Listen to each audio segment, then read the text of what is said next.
요한복음 14장 16절부터 끝절까지인데 이제 몇 절만 읽도록 하겠습니다. 16절부터 내가 아버지께 구하겠으니 그가 또 다른 보혜사를 너희에게 주사 영원토록 너희와 함께 있게 하리니 그는 진리의 영이라 세상은 능히 그를 받지 못하나니 이는 그를 보지도 못하고 알지도 못함이라. 그러나 너희는 그를 아나니 그는 너희와 함께 거하시며 또 너희 속에 계시겠습니다. 내가 너희를 고아와 같이 버려두지 아니하고 너희에게로 오리라. 그 다음에 26절, 27절 보겠습니다. 보혜사 곧 아버지께서 내 이름으로 보내실 성령, 그가 너희에게 모든 것을 가르치고 내가 너희에게 말한 모든 것을 생각나게 하리라. 평안을 너희에게 끼치노니 곧 나의 평안을 너희에게 주노라. 내가 너희에게 주는 것은 세상이 주는 것과 같이 아니하니라. 너희는 마음에 근심하지도 말고 두려워하지도 말라. 아멘. 네. 제가 이제 말씀을 이렇게 할 때 오늘 이건 너무나 중요하구나 싶은 마음을 가지고 말씀하면 꼭 반응이 어렵다 이래 나오더라고요. 지난주도 전 정말 중요한데 하고 말씀을 했고, 근데 오늘도 보니까 정말 중요한 것 같아서 걱정이 됩니다. 어떻게 하면 이것을 가볍게 들을 수 있을까 이제 고민을 했습니다. 예수님은 이제 14장 앞부분에서 나를 본 것이 아버지를 본 것이다 이렇게 말했습니다. 이제 이 말은 아버지 앞에 온전하게 순종하는 아들을 통해서 아버지의 어떠하심이 이제 그대로 나타나진다는 말씀입니다. 이것을 이제 내가 하나님이다 이렇게 이해를 하면은 이제 그때부터 복잡해집니다. 설명하기가 복잡한 문제가 생기는데, 하나님인데 어떻게 내 뜻대로 마옵시고 아버지의 뜻대로 하시옵소서, 아버지의 뜻이 있고 내 뜻이 또 있는가, 이런 문제가 또 생깁니다. 그래서 이 나를 본 것은 아버지를 본 것이다 하는 이 말씀은 온전한 관계를 통해서 드러나는 것입니다. 내가 하나님이다, 내가 아버지다 말이 아니라 온전한 관계, 그것이 생명입니다. 생명은 관계 맺음을 통해서 나타나게 됩니다. 아담에게 깊이 잠들게 하시고 갈비뼈를 취하셔서 배피를 만드니까 이는 내 뼈 중에 뼈요 살 중에 살이다, 이렇게 말하는 관계, 분명히 배필로서 나와 너가 있지만은, 그렇지만 내 뼈 중에 뼈고 살 중에 살 같은 그 관계가 생명입니다. 영생은 아버지 하나님과 그의 보내신 자 예수 그리스도를 아는 것이다.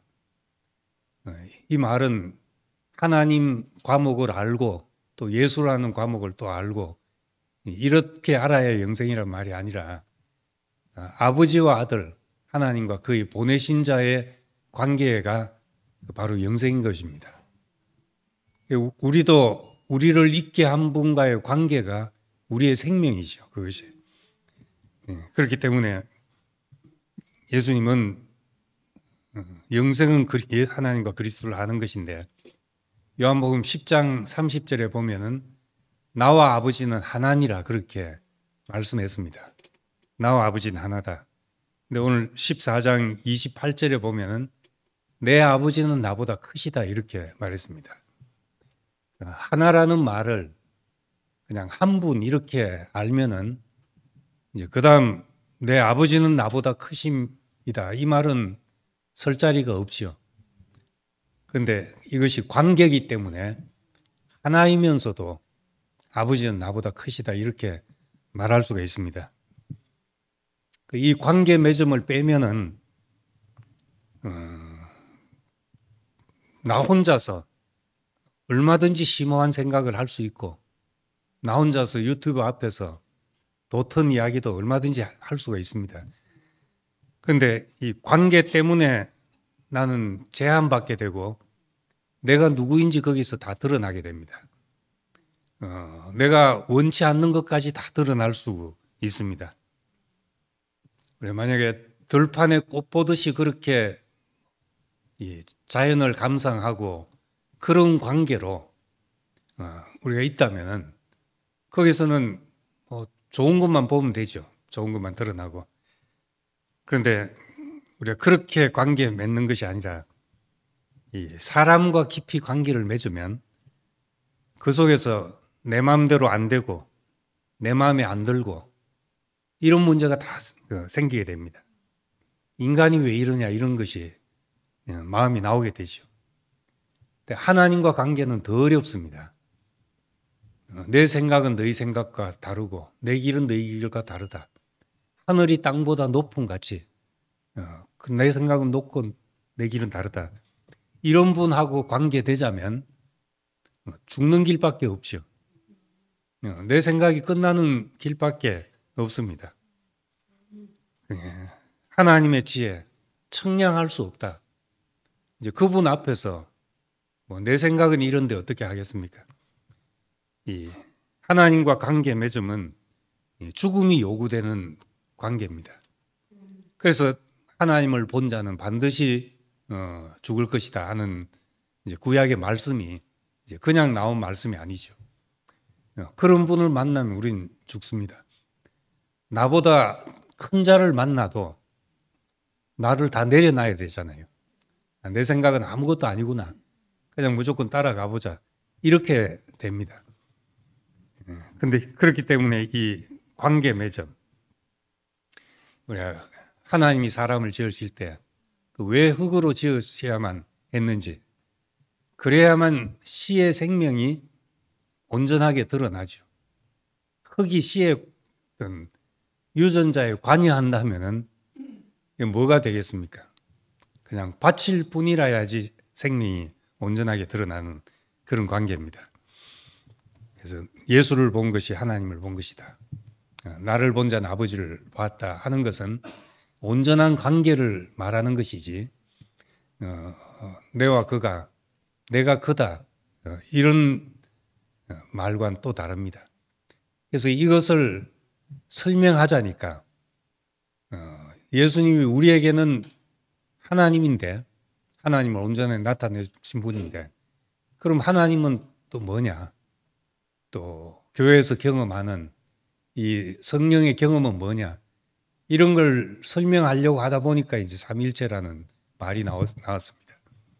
그것은 이제 하나님의 위격도 손상되지 않고 그 관계성을 말하기 위해서 삼위라는 것을 말하게 된 것입니다. 여기서 더 설명하면 이제 또 머리에 쥐가 나기 때문에 넘어가겠습니다. 오늘은 이제 보혜사를 너희에게 주시겠다 그렇게 말합니다. 이 보혜사는 이제 한자 말인데 보호하고 은혜를 베푸는 분이란 말입니다. 영어로 번역한 데는 위로자, 대변자 이런 말입니다. 근데 그 뜻은 이제 우리말의 보호자라는 것이 적합할 수도 있습니다. 옆에 내 곁으로 보냄받은 분, 나를 돌보기 위해서 내 곁으로 보냄받은 분 이런 의미니까 18절에 내가 너희를 고아와 같이 버려두지 아니하고 너희에게 오리라 이렇게 말했습니다. 고아와 같이 버려두지 않고 옆으로 오겠다는 말은 이제 우리의 보호자가 되겠다는 말입니다. 그래서 이 보혜사라는 말은 요한만 썼습니다. 이런 표현을. 바울은 예수님의 어떤 공생애를 삶을 경험하지 않았기 때문에 바울도 어떤 그 영의 체험 안에서 예수를 말했지만은 요한하고 다른 점은 요한은 예수를 구체적으로 육신으로 경험했기 때문에 이런 표현에서 다룰 수밖에 없습니다. 나를 돌보시고 변호하시고 위로하시고 보호하시는 분, 이런 의미로 이제 보혜사라는 말을 썼습니다. 로마서 8장에는 성령이 우리의 연약함을 도우시나니 우리가 마땅히 기도할 바를 알지 못하나 성령이 친히 말할 수 없는 탄식으로 우리를 위하여 친히 간구하신다. 이제 이 말이 보혜사라는 말입니다.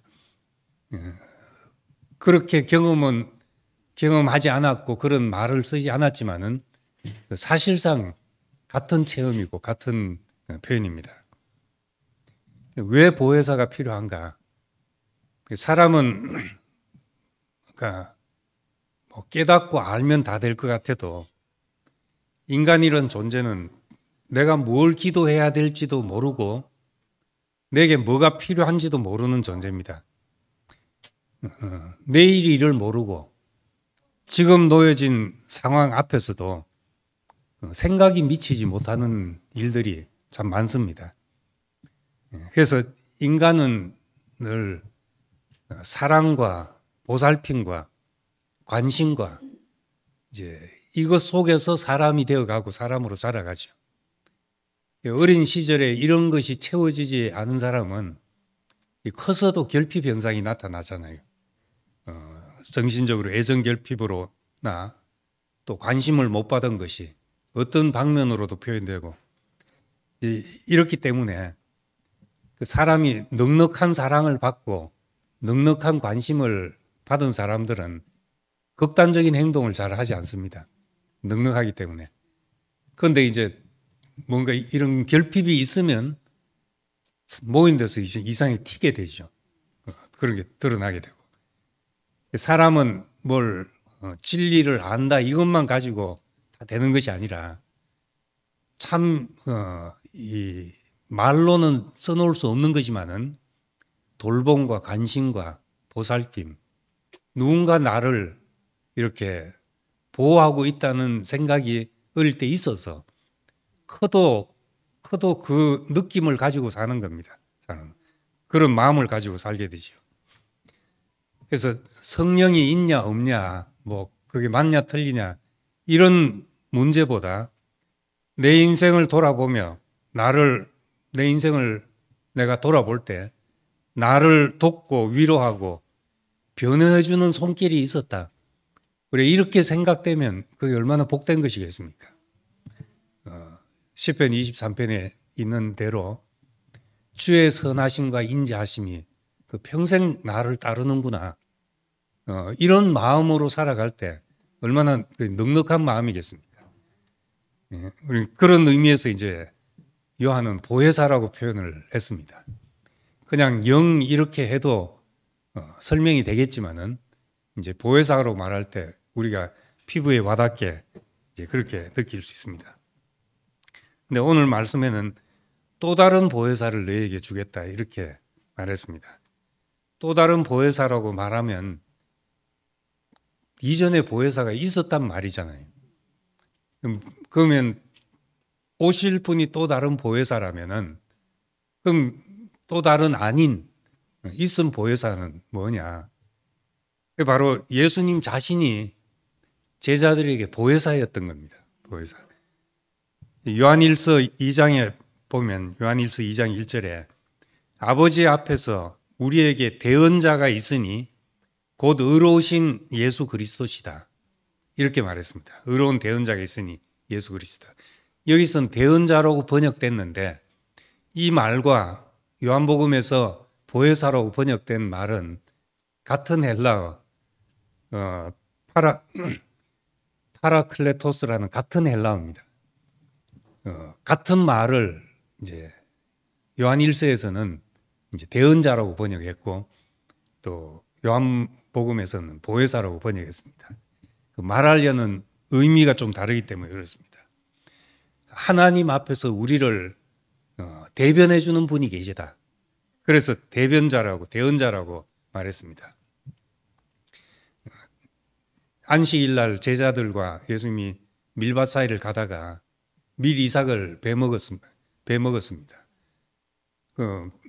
땅에 떨어진 이삭은 주워 먹을 수 있지만은 밀 이삭을 베먹는 것은 이건 안 되는 행위지요. 그것도 안식일 날 그랬으니까. 그때 이제 유대인들이 송사를 했습니다. 안식일 날 어떻게 저런 일을 할 수 있냐 하고 송사했을 때 그때 예수님은 대언자가 되어 주신 거죠. 제자들이 그렇게 공격받았는데 왜 그러냐 하면은 민망해서 잘못했습니다 하고 말 수도 있는 일인데, 부끄러움을 당할 수도 있는 일인데 예수님은 거기에서 적극적으로 변호해서 너희 조상 다윗은 어쨌냐, 다윗이 성전에서 제사장 외에는 못 먹는 떡을 자기도 먹고 자기 따르는 소년들한테도 주지 않았냐. 그건 뭐냐. 하나님이 살게 하시려고 하시지 다윗을 배고파 죽게 하시겠냐. 그거라도 먹고 사는 것이 중요하지 않냐. 제자들도 배고파서 먹었다. 그렇게 이야기하신 겁니다. 그러면서 사람이 안식일을 위해 있는 것이 아니다. 안식일이 사람을 위해 있다. 이렇게 적극적으로 대언해 줬죠. 내가 그때 밀 이삭을 베먹고 지금 쪽팔리고 있는 사람이라면 얼마나 그것이 나에게 위로가 되고 나의 방패막이 되고 힘이 되었겠습니까? 이런 경험을 한 요한은 예수님이 하나님 앞에서까지라도 우리의 대언자가 되어 주실 것이다, 이렇게 생각을 했던 겁니다. 이 대언자라는 말, 보혜사라는 말 다 같은 말입니다. 예수님이 우리의 보혜사였죠. 그런데 왜 또 다른 보혜사가 와야 되냐 하는 겁니다. 이제 분명히 예수님은 앞에서 나는 길이요 진리고 또 내가 생명이고 나를 본 것이 아버지를 본 것이다, 이렇게 말씀하셨지만은 이분을 보고 듣고 만지고 할 수 있는 사람은 제한되어 있습니다. 예수님은 시간과 공간 속에 제한되어서 팔레스타인 땅에 살던 사람들, 2000년 전 그 시대에 있었던 사람들, 그 시대에도 멀리 있던 사람은 못 보고 함께 있었던 사람들에게만 그 누림이 됐죠. 보호하고 은혜를 베푸시는 분으로 있게 된 것입니다. 그런데 이 생명이 모든 사람이 누릴 수 있자면 그런 형태로는 안 되고 다른 형태로 와야 되는 거죠. 우리도 지금 이렇게 관계가 있지만은 관계가 더 친한 사람도 있고 더 자주 볼 수 있는 사람도 있고 또 화면으로만 볼 수 있는 사람도 있고 1년에 한 번 겨우 볼 수 있는 사람들도 있습니다. 그렇다면 우리가 꼭 눈으로 보고 손으로 만지고 그렇게 해야 되는 일 같으면은 차이가 나죠. 아무래도 자주 보는 것이 낫고 차이가 있지 않겠습니까? 그런데 또 다른 보혜사가 와서 그 영으로 그 생명으로 우리에 오신다면은 이건 누구에게나 모든 사람에게 동일한 경험을 할 수 있게 되는 겁니다.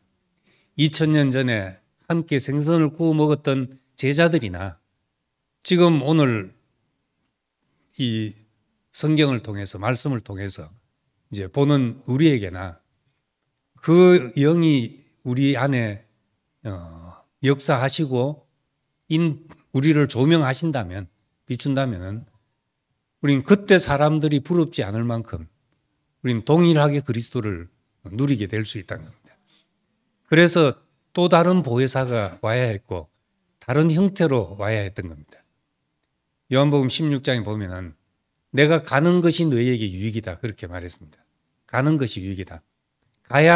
가야지 다른 형태로 올 수 있기 때문에, 그래야만 누구라도 누릴 수 있고 어디서라도 누릴 수 있는 분이 되는 겁니다. 다시 오시지만 다른 형태로 와야 이제 모든 사람이 만나지는 겁니다. 그래서 이 영이라는 개념을 또 우리 안에 뭐가 들어와서 이렇게 이제 생각하면 이 말은 하여튼 끝없이 오해의 근원이 됩니다. 예수님은 요한복음 6장 63절에서 내가 너희에게 이런 말이 영이요 생명이라 그렇게 말했습니다. 영이요 생명이라는 말은 영이 곧 생명이라는 말입니다. 그리고 내가 너희에게 이런 말이 영이요 생명이라고 했으니까 이건 뭐 아주 쉬운 문장 아닙니까? 내가 너희에게 이런 말이 영이고 생명이다. 이제 복잡한 문장 형식도 아니고, 그러니까 말씀이 곧 생명이고 생명이 곧 영이다 이 말이죠. 그럼 우리는 이제 어떻게 이해해도 사실은 크게 다르지 않습니다. 영이 모르겠다, 난 모르겠다. 그냥 나는 말씀이 좋다. 이래도 되는 것이고, 뭐 영은 모르지만 나는 생명으로 살았다 지금까지. 생명 하면서 그 말도 같은 말이란 말입니다. 내가 너희에게 이런 말이 영이요 생명이다 하니까 가장 좋은 나한테 와닿는 표현을 붙잡고 살면 되는 겁니다. 그래서 우리는 이제 그동안 생명하고 살았습니다. 그러니까 다른 교회들에서 성령 하는 그 단어가 들어가야 될 자리에 우리의 화법을 보면 대부분 생명이라는 말을 넣어서 살았습니다. 성령은 인격적인 표현이고 보혜사 같이 나를 가르치시고 깨닫게 하시고 또 나를 위로하시고 이런 이제 인격적인 표현이고, 생명은 원리를 표현한 겁니다. 이 생명은 육신의 생명을 말하는 게 아니잖아요.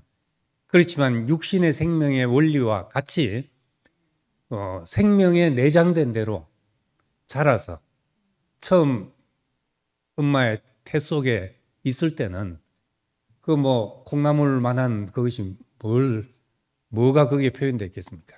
근데 그 생명이 자라면서 신기하게 똑같이 우리는 다 팔이 생기고 다리가 생기고 눈이 생기고 이런 모양이 된 것입니다.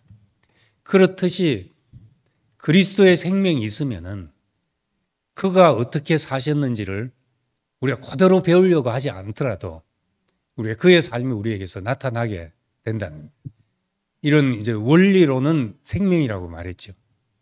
그것보다도 더 이제 간단하게 말하자면 하나님의 말씀이 내 안에 들어와서 나를 움직였고 나를 변화시켰고 내게 빛이 돼서 내가 갈 길을 보게 하셨다. 이렇게 표현해도 다 같은 표현인 겁니다. 그래서 우린 이 어떻게 되든 예수님을 그렇게 살게 하신 그분은 왜 그렇게 살았는가? 그분을 그렇게 살게 하신 것이 말씀이고 생명이고 영이라고 할 수 있습니다. 사탄 앞에서는 사람이 떡으로만 살 것이 아니요 하나님의 입으로 나오는 모든 말씀으로 살 것이다. 이 말과 우리는 성령의 인도를 따라 산다는 말과 같지요. 또 말씀을 통해서 우린 그런 역사가 일어나기도 합니다. 그래서 예수님이 왜 그렇게 사셨는지가 이제 처음 제자들은 몰랐습니다. 그냥 좋았습니다. 그런데 가다 보니까 이제 예수님도 깊은 속이 드러나게 되신 것입니다. 뭐 선거 이야기는 가능한 안 하려고 하는데 선거할 때 보면 이제 뭐 말실수 한마디 하면은 난리 나잖아요. 그래서 말 조심하라 해도 하다 보면 쏙내가 튀어나옵니다. 그리고 꼬투리 잡히고 하는데 예수님도 그 깊은 속을 다 알 수가 없었는데 깊은 속이 드러나는 자리, 이것을 겟세마네 동산에서 땀이 땅에 떨어지는 땀방울 같이 되면서 하신 말씀으로 표현했습니다.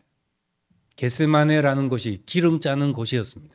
올리브 기름 짜지듯이 예수님을 거기에서 겹쳐서 묘사하고 있는 겁니다. 기름이 짜지듯이 땀이 땅에 떨어지는 핏방울 같이 되더라. 거기에서 나오는 말, 그것이 예수님의 깊은 속이죠. 할 수만 있거든 이 잔을 지나가게 하시옵소서. 우리가 똑같은 육신으로 아픈 건 아프고 슬픈 건 슬프고 다 똑같이 느끼는 그 육신 안에 있지만은, 그러나 내 원대로 마옵시고 아버지의 원대로 하시옵소서. 아버지의 원대로 되기를 원하는 그 생명이 그 속에 있었습니다. 우리는 겉으로는 아버지의 뜻대로 하다가 정말 속이 드러날 때는 다 내 뜻대로잖아요. 내 뜻대로. 그런데 이분은 정말 깊은 속이 드러났는데 우리에게 없던 아버지의 원대로 하시옵소서, 이 마음이 드러나게 됐습니다. 우리가 이제 많이 교회에서 들어서 그렇지 사실 우리는 다 자기 마음대로 하고 싶죠. 뭐 자기 수 틀리면 뭐가 남겠습니까? 기분만 상해도 다 등 돌리고 싶고, 정말 친하다가도 한마디 섭섭한 소리 들으면 그냥 얼굴 보기 싫어지고, 이게 우리 다 마찬가지죠. 마찬가지인데, 근데 이 속에 버리시는 아버지 앞에서 당신의 뜻대로 하시옵소서 하는 이 생명이 그 깊숙이 들어가 있었던 겁니다. 그래서 그분의 영은 우리와 그분 간의 관계를 포도나무 15장의 포도나무와 가지처럼 연결하는 수액과 같은 거죠. 겉으로는 보이지 않지만 안으로 흐르고 있는 것, 공통된 것. 우리와 예수 그리스도를 어디서 하나로 만나게 하는가? 바로 이 자리에서 같구나. 이 자리에서 인생은 다 저 말을 해야 되는구나. 우리 알게 되는 겁니다. 할 수만 있으면 이거 원치 않습니다. 다 똑같은 마음인데, 그렇지만 내 원대로 마옵시고 아버지 원대로 하시옵소서. 이 생명이 그분과 우리 사이를 흘러서 하나 되게 하고, 나무의 열매가 가지 끝에 열리게 하는 그런 일이 됩니다. 이 생명이 어떻게 우리를 보호하고 위로하고 은혜를 베푸시는가? 내 원대로 마옵시고 아버지의 원대로 하시옵소서 하는 그 영이 어떻게 우리에게 위로가 되고 우리를 보호하는가 한 겁니다. 26절에 보면은 그가 오셔서 모든 것을 가르치시고 생각나시게 한다, 그렇게 말했습니다. 모든 것을 가르치시고 생각나게 하신다. 그러니까 이 영이 하는 것은 예수님과 관계에서 있었던 모든 것이 생각나게 할 것이다. 모든 것을 알게 할 것이다. 이제 왜 그렇게 하셨는지 그 깊은 뜻까지도 알게 된단 말입니다. 그래서 요한복음에서 말하는 예수의 영은 예수를 알게 하는 영이죠. 사도행전만 보면은 방언하고 은사 경험하고 성령 하면 그런 것으로 생각이 되지만, 요한복음만 우리가 깊이 보면은 예수를 알게 하는구나. 그 영이 우리 안에 있으면 알게 한다. 고린도전서에 보면은 우리가 성령으로 아니하고는 예수를 주라고 할 수 없다. 성령으로 말한다면 예수를 저주할 자라 할 수가 없고, 성령으로 안 하고는 예수를 주라고 고백할 수가 없다. 그러니까 우리 안에서 그런 저분이 나의 주시구나. 저 아름다운 인생의 아름다움이 우리 인생의 목표구나. 이렇게 보여진다는 것은 그 영의 역사 때문이지 우리가 똑똑해서 안 것이 아니라는 말입니다. 그러니까 우리를 근원으로 인도하는 것이죠. 근원으로 인도해서 사람이 보시기에 이렇게 아름다운 존재다, 보시기에 심히 아름다운 존재라는 것을 나를 봐도 모르겠고 다른 사람을 봐도 몰랐는데 예수를 보니까 이래서 보시기에 심히 아름답다고 했구나 하는 것을 우리가 알게 된 겁니다. 그 영은 우리를 창세기 1장과 2장 안으로 인도해서 흙으로 지었지만 보시기에 심히 아름다운 사람, 깊이 잠들었지만은 뼈 중에 뼈요 살 중에 살인 배피를 얻는 그 사람을 알게 하는 거죠. 우리가 그 눈으로 가야지 내가 누구인지를 알게 됩니다. 내가 누구냐 이것을 나를 들여다보면 내 알고 싶은 대로밖에 모릅니다. 나를. 근데 다른 사람하고 부딪히면 내 알기 싫은 것까지 알게 되죠. 근데 예수를 만나게 되면 이 영 안에 있게 되면은 우리는 하나님이 보시는 나를 알게 된다는 겁니다. 그래서 우리는 우리 자신을 아는 방법이 다르죠. 오늘 시대에 누가 예수를 궁금해하고 누가 하나님을 궁금해하냐, 다 내가 누구인지를 궁금해한다 그렇게 말합니다. 그래서 이제 사람들의 손이 가는 게 길을 찾는 것, 나를 찾아서 떠나는 길, 이런 것에 이제 눈이 가죠. 예수 누구인가? 저희 뉴욕에서 그런 주제를 걸고 신문 광고도 내고 집회를 했는데 새로운 사람이 딱 한 명 있었습니다. 아무도 관심이 없죠. 예수 누구인가? 이거 알려고 찾아온 사람이 없습니다. 그렇지만 참으로 나를 알자면 예수를 알아야 나를 아는 것이다. 그 안에서 내가 발견되려 한다. 그분 안에서 내가 발견될 때 내 인생이 의미 있는 존재고 가치 있는 존재고 아무것도 아니지만 요긴하고 보배로운 존재로 발견이 됩니다.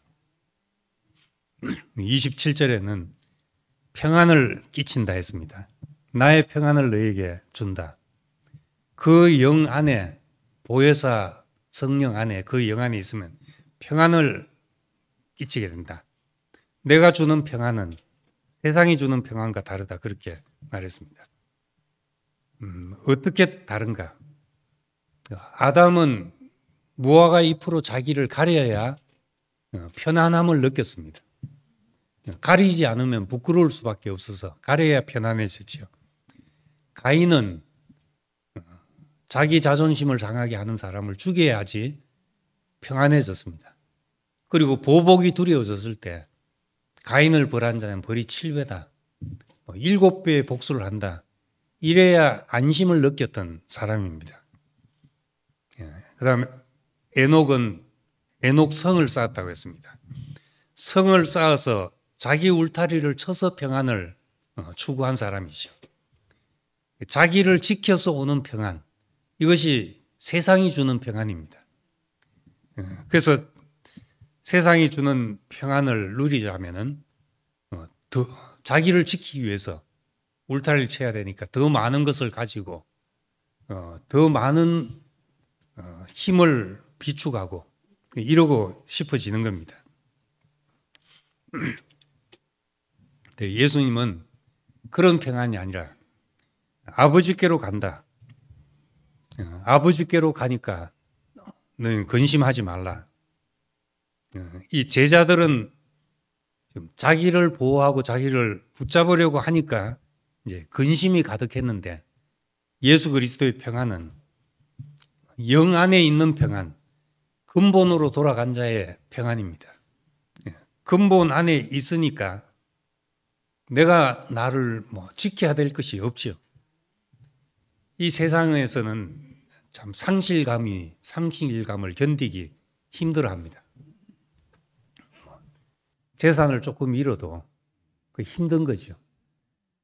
주식하는 사람들은 주식이 떨어졌다 해도 숫자인데 숫자가 올라갔다 내려갔다 하는 건데도 막 사람이 다운됐다가 막 얼굴이 환해졌다가 왔다 갔다 하죠. 제가 중학교 교사할 때 들어간 다음에 1년 지난 해 교장 선생님이 이제 이제 복잡한 일에 연루가 돼서 이제 뒷조사가 돼서 고소를 당해가지고 옛날 학교를 안 다니고 학위를 받았다. 이제 이렇게 돼서 교장에서 파면이 됐습니다. 교장까지 되기까지 이제 뭐 수십 년을 교사 생활한 그것이 다 뭐 물거품이 되고 명예가 이제 바닥으로 실추되고 그렇게 됐죠. 이제 저 한번 찾아가서 이야기를 나누니까 6.25 끝난 다음에 그 뭐 다는 아니지만 그게 그냥 관리였답니다. 학교 등록했다가 안 다니고 시간은 흘렀고 등록금만 내면 졸업장 주고 이런 것이 그 당시에 이제 뭐 한국 사회의 실상이었는데 그걸 지금 잣대로 이제 들이대면은 이제 학력 위조다 이렇게 된 거죠. 그래서 이제 파면 이제 처분이 됐고 뭐 1년 동안 같이 있는 동안 굉장히 좋은 교장 선생님으로 저는 이렇게 알아가지고 있었는데 찾아가고 그다음 찾아갈 때만 해도 얘기를 이렇게 하고 했는데 한 달도 채 안 돼서 돌아가셨다는 거예요. 그 화병으로 돌아가신 거예요. 상실감이 그렇게 생명이 지탱할 힘을 없을 만큼 이제 그렇게 돼버린 겁니다. 근데 이제 그때 대구교회 다니는 한 분을 학교에서 만나게 됐죠. 선생님으로 같이 있던 분이 그 이야기를 두고 그런 게 나는 내가 원래부터 선생이 아니지 않냐. 원래 아무것도 아니었기 때문에 지금 나는 뭐 고구마 장사를 해도 괜찮고 배추 장사를 해도 괜찮다. 뭐 아무것도 아니었는데 그것만 해도 감사한 일이 아니냐. 이래 이야기를 하는 거예요. 그때 처음에는 그 말이 이 사람은 그릇이 자꾸만 생각을 했습니다. 그래, 선생님은 배추 장사하고 만족해 사십시오. 나는 그걸로 만족을 못 합니다. 이랬는데 이제 뒤로 생각하면서 이분이 참 진실하고 순간 문득 든 생각이 하나님 앞에서는 저런 사람이 진짜 큰 사람이 아니겠나. 이런 생각이 들어가지고 이제 귓구멍이 조금씩 열리기 시작을 한 겁니다. 그래서 팔자가 이렇게 됐습니다. 네. 그때 안 그랬으면 안 그랬을 텐데. 네. 할렐루야. 네. 그런 평안. 야곱이 사실 아무것도 없었잖아요. 네. 베델에서 하나님을 만났을 때 정말 보따리 하나 짊어지고 돌베개하고 잤던 그 자리. 근데 돌고 돌아서 사랑하는 아내도 생기고 자식도 생기고 소유도 생기고 불안해지게 된 거예요. 그래서 이제 틀을 잡고 살려고 세겜 땅으로 갔다가 숫곳이라는 곳에 이르러서 거기서 토담집을 지었다고 했습니다. 이제 집을 짓고 살려고 그랬는데 거기서 딸이 강간당한 사건이 생기고 아들들이 그 일족을 복수한다고 일족을 다 멸하는 사건이 생겨서 언제 다시 보복이 올지 모르죠. 두려워 떨고 있을 때 베델로 올라가라 하는 음성이 들렸습니다. 베델로 돌아간다는 것이 뭡니까? 내 아내가 생기기 이전, 내 자식이 있기 전은, 이 많은 소유가 있기 전 그 자리로 돌아가는 것이죠. 그 자리로 돌아가야 우리가 평안을 되찾을 수가 있습니다. 내가 원래 모태에서 적신이 나왔는데 아무것도 없었는데 뭐 내 체면이 있었습니까? 뭐가 있었습니까? 아무것도. 어릴 때 벌거벗고 다녀도 부끄러움이 모르던 그런 사람이었는데 옷 입고 폼 잡고 뭐 이렇게 살게 된 것입니다. 우리도 만약에 베델로 돌아간다면, 나의 베델로 돌아간다면 그 자리 안에서 평안하지 않을 이유가 없게 됩니다. 성령은 보혜사는 우리를 거리로 돌아가게 하기 때문에, 근본으로 돌아가게 하기 때문에 내가 너에게 평안을 준다.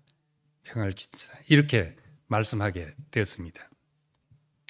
그래서 우리가 근본으로 돌아가서 보면 다 받은 것이죠. 다 받은 것을 내 것으로 받은 것이 아니라 청지기로 받은 것입니다. 우린 청지기 같이 맡아서 관리하는 자지요. 우린 뭐 소유는 다 필요 없어 이런 말이 아닙니다. 그건 내 것이라면 필요 없어 할 수 있지만 내 것이 아니기 때문에 우리는 청지기로서 관리해야 되죠. 그리고 주인에게 돌려드려야 될 일입니다.